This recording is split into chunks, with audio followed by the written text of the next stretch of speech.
Hello बच्चों। इसके पहले वीडियो में मैंने आप लोग को रासायनिक अपक्रिया चैप्टर का मैंने ये बताया था कि रासायनिक अपक्रिया कहते किसे हैं, रासायनिक अपक्रिया की क्या क्या विशेषताएं होती है, रासायनिक समीकरण किसे कहते हैं और उसको लिखते कैसे हैं, रासायनिक समीकरण को हम लिखते कैसे हैं। अब आज की इस वीडियो में बच्चों हम लोग रासायनिक समीकरण के प्रकार पढ़ेंगे और रासायनिक समीकरण को हम संतुलित कैसे करते हैं इसके बारे में जानेंगे। तो रासायनिक समीकरण के दो प्रकार होते हैं, एक तो होता है संतुलित रासायनिक समीकरण और दूसरा असंतुलित।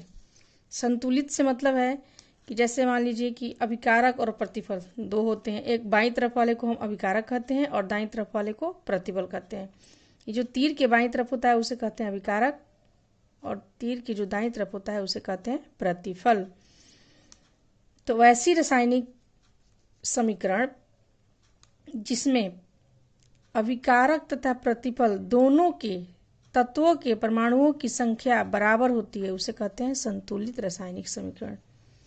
फिर से एक बार बोलते हैं बच्चों, वैसे रासायनिक समीकरण जिसमें अभिकारक तथा प्रतिफल दोनों के तत्वों के परमाणुओं की संख्या बराबर होती है उसे कहते हैं संतुलित रासायनिक समीकरण। जैसे कि हम ये देख लेते हैं H2 + O2, ये दोनों क्या हुआ, अभिकारक हुआ, ये हुआ H2O, ये प्रतिफल हुआ। तो इसमें कौन कौन से दो तत्व हैं, हाइड्रोजन और ऑक्सीजन, ये मिलकर क्या बनाए, जल H2O। तो हम इसमें देखेंगे कि H जो तत्व है इसमें कितने परमाणु हैं और O कितने हैं, वो दोनों प्रतिफल के बराबर हैं कि नहीं। तो पहले अगर हम बैलेंस से पहले अगर हम देखते हैं तो H2 क्या होता है, H2 + O2 H2O, ये बैलेंस नहीं होता। जब हमने बैलेंस किया तो H2 2H2 + O2 मिलकर क्या बनाया 2H2O, यानी कि इसमें हाइड्रोजन 4 ऑक्सीजन 2 और दाईं तरफ भी अगर हम देखते हैं तो हाइड्रोजन 4 और ऑक्सीजन 2, तो इसे कहेंगे कि बैलेंस है। अगर हम एग्जाम्पल समझाएंगे तो आप लोग को समझ में आएगा। असंतुलित रासायनिक समीकरण किसे कहते हैं, वैसे रासायनिक समीकरण जिसमें अभिकारक और प्रतिफल यानी कि दोनों ओर तत्वों के परमाणुओं की संख्या समान नहीं होती है। जैसे इसमें देखिए हमने उसी एग्जाम्पल को लिया, हाइड्रोजन + ऑक्सीजन, क्या बना, जल। तो इसमें इधर तीर के बाईं तरफ हम देखेंगे तो हाइड्रोजन कितना है, 2 है और इधर भी 2 है, ठीक है, ये तो सही है। अब इधर देखते हैं ऑक्सीजन 2 है और ऑक्सीजन 1 है, यानी कि ये समीकरण बैलेंस नहीं है। फिर इसको हम बैलेंस करेंगे तो उसके बैलेंस करने के लिए क्या करना होगा हमें, तो बच्चों पहला तो हमारा मेथड होता है हीट एंड ट्रायल मेथड, उससे हम देखते हैं कि हमारा बैलेंस होता है या नहीं, लेकिन कभी कभी इसमें ऐसा नहीं होता है। तो चलिए बच्चों पहले हम देखते हैं, सबसे आसान सा एग्जाम्पल से देखते हैं रासायनिक समीकरण को संतुलन करना। तो पहला हम देखते हैं जल, जो यहाँ हम लिए थे, हाइड्रोजन + ऑक्सीजन मिलकर क्या बनाया, जल। तो हम संतुलित करने से पहले सबसे पहले हम देखेंगे इसमें कौन कौन सा तत्व है उसको लिखेंगे। तो इसमें पहला हाइड्रोजन है और दूसरा ऑक्सीजन है, ठीक है बच्चों। अब बाईं तरफ कितना हाइड्रोजन और ऑक्सीजन है और दाईं तरफ कितना है, इनकी संख्या कितनी है, पहले ये लिखेंगे। तो बाईं तरफ हाइड्रोजन कितना है, 2 और ऑक्सीजन भी 2 है। दाईं तरफ हाइड्रोजन कितना है, 2 और ऑक्सीजन 1। तो हम देखते हैं कि हाइड्रोजन दोनों तरफ क्या है, दोनों तरफ संख्या इसका समान है, लेकिन ऑक्सीजन का नहीं है। तो ये संतुलित नहीं है, ये हमारा जो समीकरण है ये संतुलित नहीं है। अब इसको हमको संतुलित करना होगा, तो कैसे करेंगे, तो ये संतुलित है। ऑक्सीजन को हम देखते हैं 2 है और 1 है, तो अगर हम यहाँ 1 देखेंगे कि दोनों को बराबर कैसे होगा, तो 1 में अगर 2 से हम मल्टीप्लाई कर देंगे तो 2 हो जाएगा ऑक्सीजन। तो यहाँ कर दिए हैं, 2 से गुणा कर दिए तो कितना हो गया, 2, ये ऑलरेडी 2 है, हमारा ये बराबर हो जाएगा।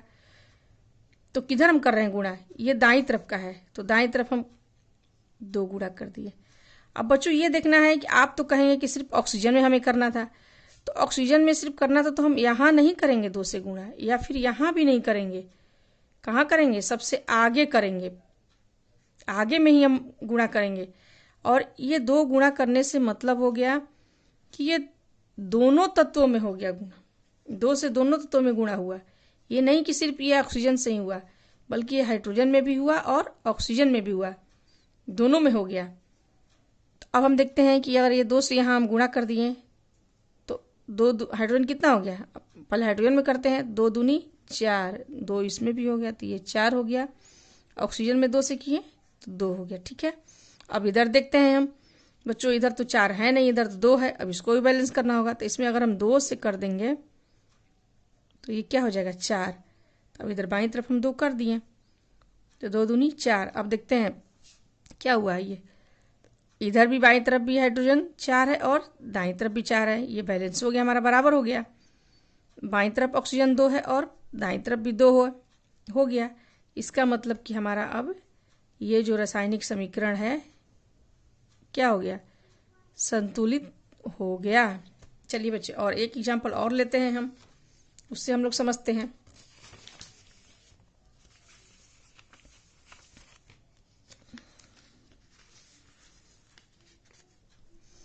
ये लेते हैं मैग्नीशियम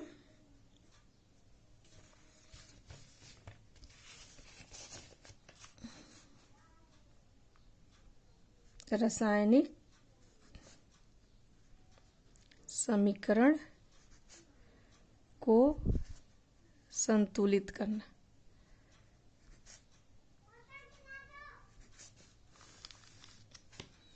तो हम आपको दूसरा क्या बोले कि मैग्नीशियम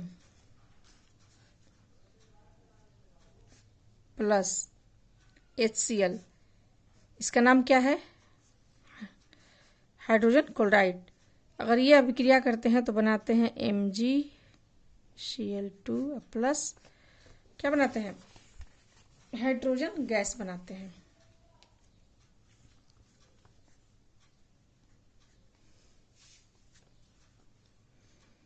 तो अब हम इसको देखते हैं कि इसमें कौन कौन सा तत्व है। तो पहला हमारा है मैग्नीशियम, दूसरा H हाइड्रोजन, तीसरा क्लोरीन। अब हम देखते हैं इधर बाईं तरफ का इधर लिख लेंगे, दाईं तरफ का इधर लिखेंगे, सभी तत्वों की संख्या देखेंगे कौन कितना कहाँ है। तो ये हो गया बाईं और ये हो गया दाईं। तो बच्चों बाईं तरफ क्या है, मैग्नीशियम 1 है, हाइड्रोजन 1 है, क्लोरीन भी 1 ही है।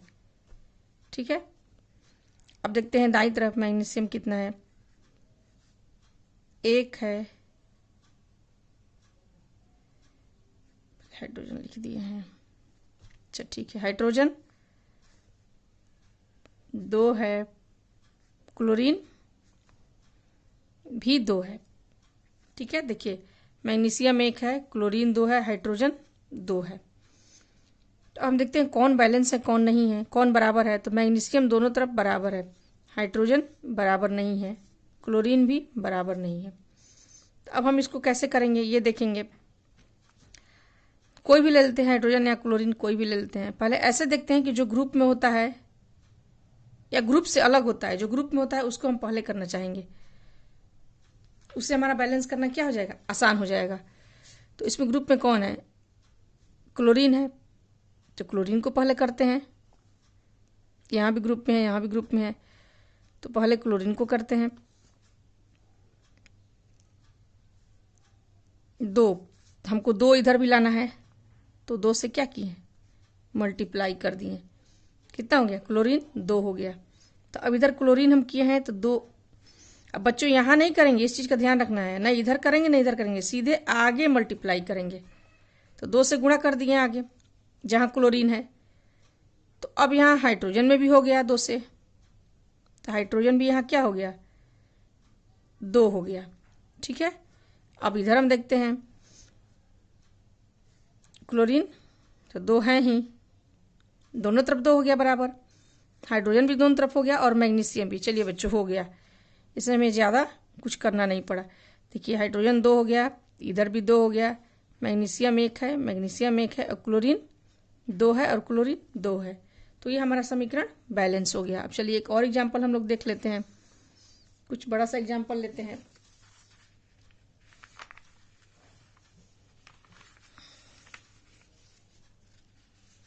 तीसरा एग्जाम्पल हम लोग लेते हैं। तो बच्चों अब हम तीसरा एग्जाम्पल देखते हैं। तीसरा एग्जाम्पल हम लेते हैं, थोड़ा बड़ा लेते हैं ताकि आप लोग को समझने में आसानी हो। थोड़ा आप बड़ा बनाएंगे तो समझ में आएगा कि आपसे बन रहा है या नहीं। तो जब हम ये तीसरा एग्जाम्पल हमारा एल्युमिनियम क्लोराइड कैल्शियम हाइड्रोक्साइड के साथ अभिक्रिया करके क्या बनाता है, एल्युमिनियम हाइड्रोक्साइड और कैल्शियम क्लोराइड। तो जैसे हमने पहले किया कि सबसे पहले सारे तत्वों को लिख लेंगे, कौन कौन सा तत्व इसमें अभिक्रिया में भाग ले रहा है। तो पहला एल्युमिनियम, फिर क्लोराइड, फिर कैल्शियम है, फिर हाइड्रोक्साइड। ये जो OH है ना बच्चों, ये एक साथ है, ये नहीं कि ये अलग अलग है कि ऑक्सीजन अलग है और हाइड्रोजन अलग, नहीं, ये दोनों एक साथ है। तो इसको बोलते हैं हाइड्रो ऑक्साइड। अब दोनों की हम संख्या लिख लेंगे कि बाईं तरफ कितना है और दाईं ओर दोनों कितना है। तो पहले हम लिखते हैं एल्युमिनियम का है। एल्युमिनियम बाईं तरफ कितना है, 1, क्लोरीन 3, कैल्शियम 1 और हाइड्रोक्साइड 2। अब हम दाईं तरफ का देख लेते हैं बच्चों कि दाईं तरफ क्या है। दाईं तरफ भी एल्युमिनियम 1 है, क्लोरीन 2 है, कैल्शियम 1 है और हाइड्रोक्साइड 3 है। ठीक है बच्चों, हम दोनों तरफ का लिख करके देख लिए कि इधर तत्वों की संख्या कितनी है और इधर कितनी है तत्वों की संख्या, बाईं तरफ और दाईं तरफ। अब देखते हैं कौन कौन सा बराबर है, कौन बराबर नहीं है। तो एल्युमिनियम दोनों तरफ बराबर है, कैल्शियम भी अलग अलग है, इधर 3 है इधर 2 है, सॉरी क्लोरीन क्लोरीन इधर 3 है और क्लोरीन इधर 2 है, कैल्शियम 1 और कैल्शियम भी बराबर है 1 है, हाइड्रोक्साइड 2 है, हाइड्रोक्साइड 3 है। तो अब इसको हम कैसे बैलेंस करेंगे बच्चों, तो देखते हैं। पहले एल्युमिनियम तो बैलेंस है, अब हम लेते हैं पहले क्लोरीन को ले लेते हैं। तो क्लोरीन 3 है और 2 है। अगर हम किसी भी चीज़ से कटाएंगे 3 और 2 को एक साथ तो नहीं होगा, नहीं कटेगा, यानी कि 2 के पहाड़ा में 3 नहीं आएगा और 3 के पहाड़ा में 2 नहीं आएगा। तो ऐसे जब आते हैं संख्या कि किसी से कटे नहीं, अलग अलग होते हैं बिल्कुल, तो उसका हम दोनों का लघुत्तम निकालते हैं। तो 3 और 2 का लघुत्तम कितना हो जाएगा बच्चों, 2, एलसीएम निकालनी है। 3 और 2 का 6 हो गया। तो अब इसको 6 बनाएंगे हम। तो 3 में 2 से मल्टीप्लाई किए, 6 हो गया। यानी क्लोरीन में हम क्या किए हैं, 2 से मल्टीप्लाई किए हैं। तो ये 2 जो हम लिखेंगे बीच में नहीं लिखेंगे, मैंने पहले ही आपको बताया है, कहाँ लिखेंगे, आगे लिखेंगे। आगे हम 2 लिख दिए। अब ये 2 जो है एल्युमिनियम में भी हो गया मल्टीप्लाई और क्लोरीन में भी।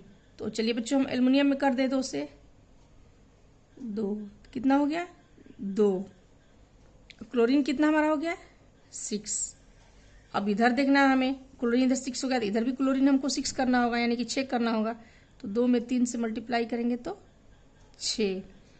तो यहाँ कितना क्लोरीन में मल्टीप्लाई किए हैं, यानी गुणा किए हैं 3 से, तो फिर यहाँ हम 3 लगा देंगे। जब भी गुणा करेंगे इस चीज़ को ध्यान रखना होगा, आगे करेंगे, बीच में या पीछे नहीं कभी करेंगे। तो फिर ये 3 दोनों में हो गया गुणा, कैल्शियम में भी हो गया और क्लोरीन में भी। तो यहाँ कैल्शियम में कर देते हैं हम 3 से। तो कितना हो गया बच्चों, 3 हो गया। ओके, तो इधर भी क्लोरीन हो गया 6 और इधर भी बैलेंस हो गया। अब हम आगे बढ़ते हैं, हमको फिर से एल्युमिनियम अभी बाकी है करना।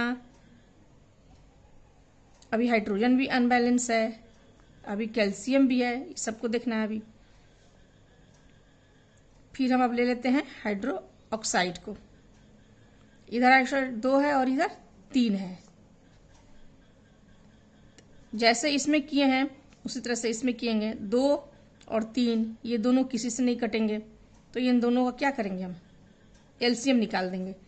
3 और 2 का एलसीएम 6 हुआ। 6 लाने के लिए यहाँ मल्टीप्लाई करेंगे 3 से। तो हाइड्रोक्साइड में क्या मल्टीप्लाई किए, 3, यहाँ 3 लिख दिए। अब ये कैल्शियम में भी हो गया 3 यहाँ, तो कैल्शियम में भी 3 से कर देंगे। तो कैल्शियम यहाँ कितना हो गया, 3 हो गया। यहाँ हाइड्रोक्साइड 6 हो गया। ओके बच्चों, अब हम इधर अगर 6 किए तो इधर भी 6 करेंगे, 2 से मल्टीप्लाई कर देंगे तो ये 6 हो जाएगा।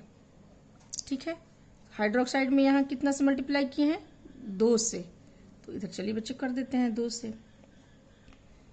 तो फिर यहाँ एल्युमिनियम में भी अब 2 से हो जाएगा मल्टीप्लाई, यहाँ 2 कर दिए, तो ये भी 2 हो गया। अब देख लेते हैं कि हमारा इक्वेशन यानी कि समीकरण बैलेंस हुआ या नहीं। तो एल्युमिनियम कितना हो गया, 2, इधर भी 2, इधर क्लोरीन 6, इधर भी 6, कैल्शियम इधर 3 और इधर भी 3, हाइड्रोक्साइड इधर भी 6 और इधर भी 6, यानी कि हमारा अब ये समीकरण बैलेंस हो गया। ठीक है बच्चों, हमने 3 आपको एग्जाम्पल दे दिया और 3 एग्जाम्पल से मुझे उम्मीद है कि आप लोग को समझ में आ गया होगा। Okay, thank you.